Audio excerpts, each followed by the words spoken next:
Willkommen zurück, Freunde. Schön, dass ihr dabei seid. Mein Name ist immer noch Dennis. Ihr wisst Bescheid, aka Folgenstock aus Hamburg. So, ja, 10 hammergeile Frühlingsstifte möchte ich euch heute mal vorstellen. Es gibt eigentlich nichts hinzuzufügen, sind hammergeile Frühlingsstifte. Ja, ich habe sie hier stehen, habe sie ausgesucht. Natürlich gibt es noch mehr, aber ich fange erstmal mit den 10 an. Mal sehen, ob ich vielleicht jetzt in diesem Frühling nochmal einen zweiten Teil daraus mache. Aber ich glaube, die 10 gehen erstmal durch, Freunde. So, fangen wir mal mit den ersten an. Und zwar ist es der Eau de Sauvage, das Cologne. Ja, das Cologne. Warum das Cologne?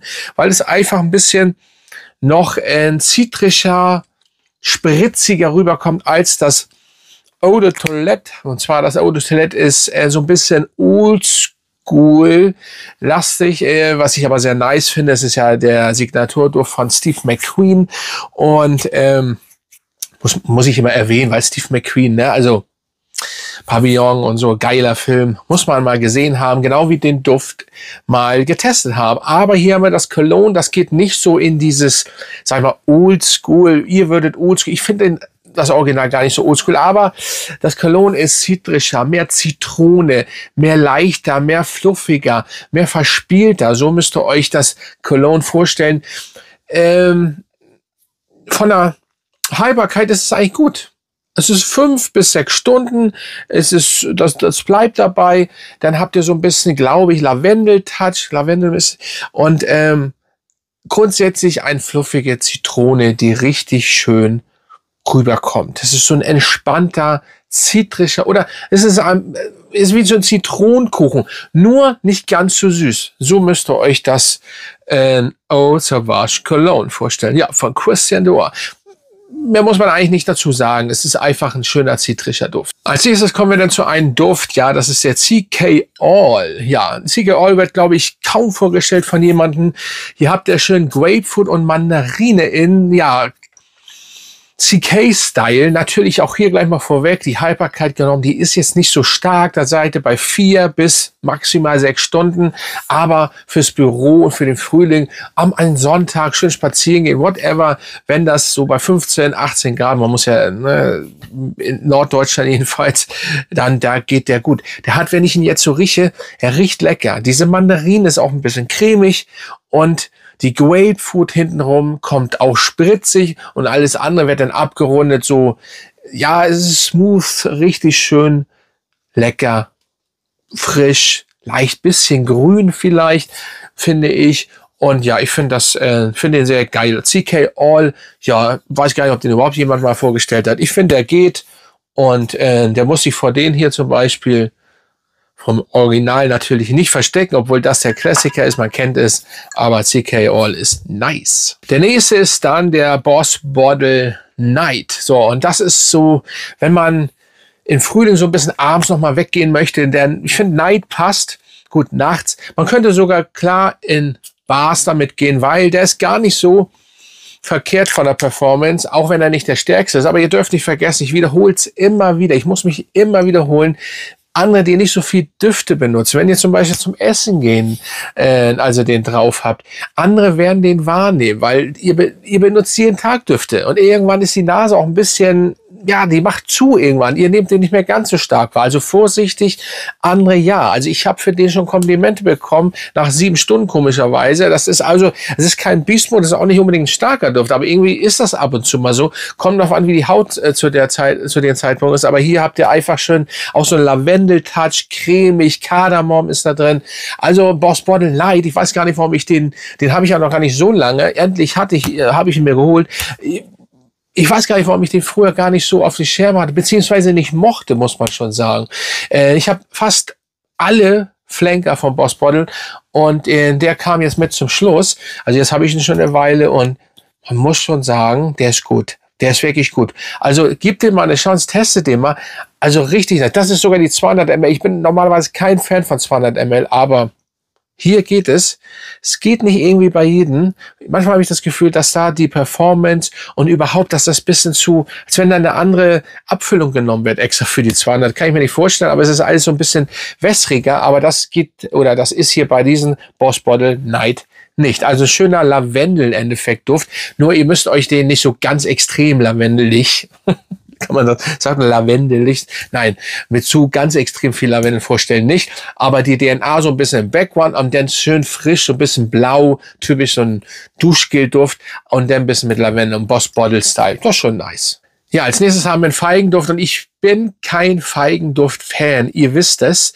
Und der Dior Rivera ist aber ein richtig nices Teil und den habe ich ja nur schon lange und ich komme immer wieder darauf zurück, jetzt gerade in Frühling performt er erstmal 8 bis 9, 10 Stunden und das ist schon mal positiv und ich muss sagen, nice. Und das sage ich nicht, weil hier oben Werbung steht.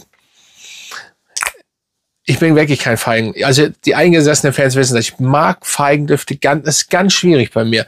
Der hat aber eine cremige Komponente drin, die frisch ist, cremig, kühl und dann in Background oder eigentlich schon Feige die ganze Zeit durchgehen, auch stark präsent, aber nicht so ein, ich weiß nicht, wie ich sonst diese Feigendüfte beschreiben soll. Das ist so muffig oder so nichtssagend. Ich mag es einfach nicht so gern. Das ist einfach eine DNA, die ich nicht so gern mache.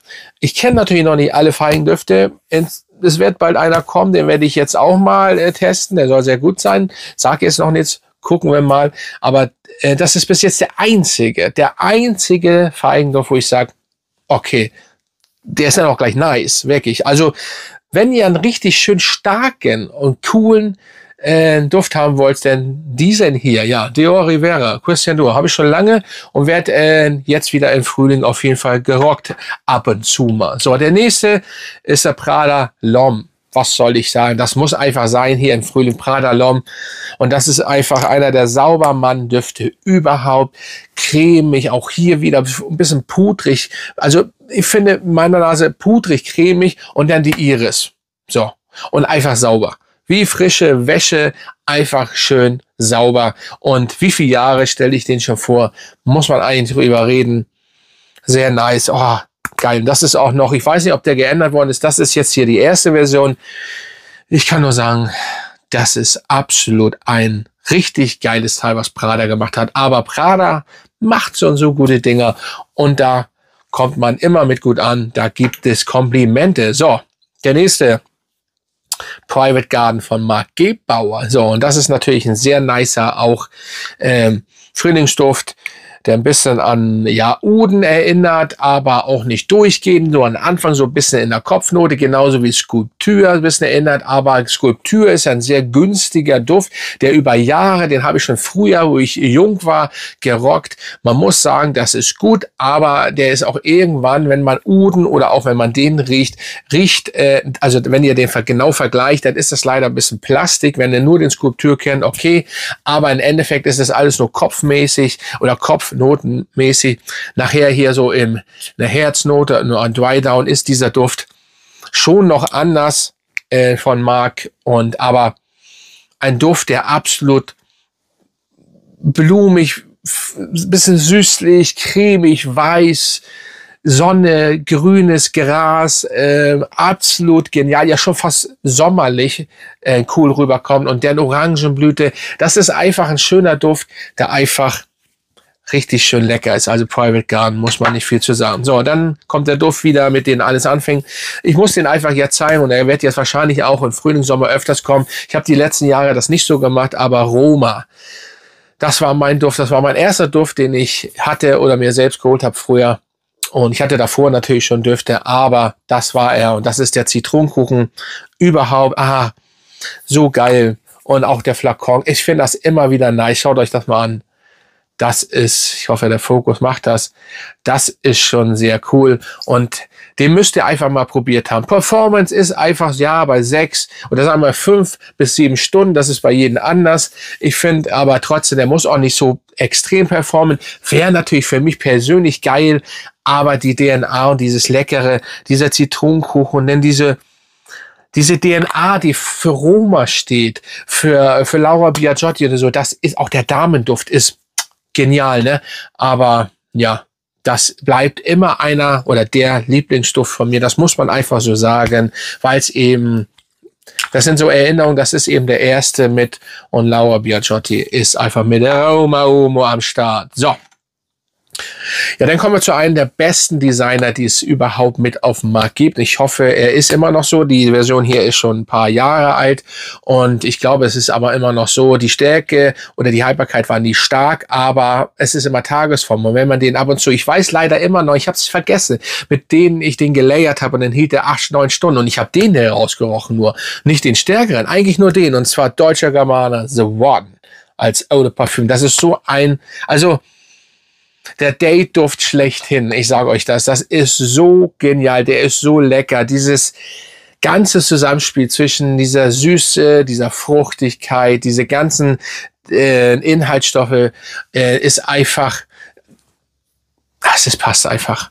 Hier ist ja auch Tabak drin, ja, das ist auch, das merkt ihr ja auch, diese Orangenblüte ist der Tabak-Style, das passt einfach wie die Faust aufs Auge. Der ist absolut lecker, Freunde. Denn die Grapefruit, die am Start ist, es ist auch Basilikum da drin, aber das vergesst mal, das ist Blödsinn. Aber Amber ist auch drin, aber es ist einfach einer der schönsten Düfte, die es eigentlich gibt. Ja, The One, Dolce & Gabbana. So, und dann kommen wir zu einem Duft von Xerjoff. Ja, ich habe Kommandante genommen. Wenn ihr so ein bisschen Le Mal-Style haben wollt, aber in Xerjoff-Manier, ja, dann holt euch den. Es ist cremiger, es ist die, wie soll ich das jetzt sagen? Bei den Le Mal zum Beispiel ist ja die Kaugummi-Note drin. Die ist hier weg. Riecht hier so ein bisschen ähnlich wie das, nur dann wie so ein Buch. Wie so ein etwas älteres Buch. Oder wenn ihr so ein Buch durchblättert und ihr riecht das, so finde ich, so stumpf cremig denn dazu. Geile DNA, ein bisschen Le Mal DNA, aber wie gesagt, ohne das Süße, ohne dieses ganze Brachiale, ohne jetzt Le Mal schlecht zu machen, Klassiker, ne? Aber so müsst ihr euch diesen Duft ungefähr vorstellen. Der Kommandante ist nice, allerdings performt er nicht ganz so stark. Es ist ein sehr zurückhaltender Duft, der aber ja einfach, wie gesagt, sehr, sehr lecker, sehr, sehr gut trotzdem ankommt, wenn sie denn ein bisschen dichter sind, die Leute. Im Büro passt ja zum Beispiel zum Frühling und so. Also Kommandante wird aber auch so, geht immer unter zwischen den ganzen Xerjoff-Düften und Kommandante ist, ja, schon sehr geil. So, und zum guten Schluss kommt der Havas for Him. Ja, und den habe ich jetzt extra rausgeholt, weil ich nochmal einen günstigen nehmen wollte. Dazu, ich meine, der CK war ja auch günstig. Ja, und das ist, also wenn ihr, ja sag ich mal, ein bisschen stärkeren Invictus haben wollt, besseren Invictus, zusammen das Original Invictus mit Invictus Aqua von 2016, dann holt euch hier den Havas. Ich hoffe natürlich, dass die Version, die jetzt ist, der hat auch schon ein paar Jahre auf dem Buckel, dass das immer noch so geil und performt. Und zu dieser ganzen Havas-Reihe, die performen schon so sehr gut und das ist schon sehr geil. Und für die Leute, die neu sind und dieses fragen, ja, du redest von ein paar Jahren, hast du die und hast nur so viel verbraucht. Ja, wenn man so viel Düfte hat wie ich, dann ich benutze fast jeden Tag einen anderen Duft und dann, ja, kann auch mal sein, dass man den eine ganze Weile nicht trägt. Aber ich habe ihn jetzt rausgeholt und die Havas-Reihe, wie gesagt, ihr habt diesen Style wie Invictus von Paco Rabanne, nur nicht ganz so süß, auch nicht die Kaugummi-Note, die auch da drin ist, nicht ganz so extrem, aber schon da. Und dann zusammengefügt mit diesen Invictus Aqua 2016, da kommt das schon wirklich nice. So, schreibt mal runter, wie findet ihr die Düfte? Habt ihr da welche von? Und für mich sind das hammergeile Frühlingsdüfte. Das muss man einfach so stehen lassen. Das kann man auch eigentlich gar nicht haten. Und natürlich gibt es noch mehr. Aber ich kann ja auch nicht, da müsste ich hier auch 60 zeigen und dann würde ich es in die Länge ziehen. Aber vielleicht kommt noch mal ein anderes Video. Ja, und dann sage ich mal, gehen Grüße raus. Und Hamburg ist jetzt raus. Und bis zum nächsten Mal.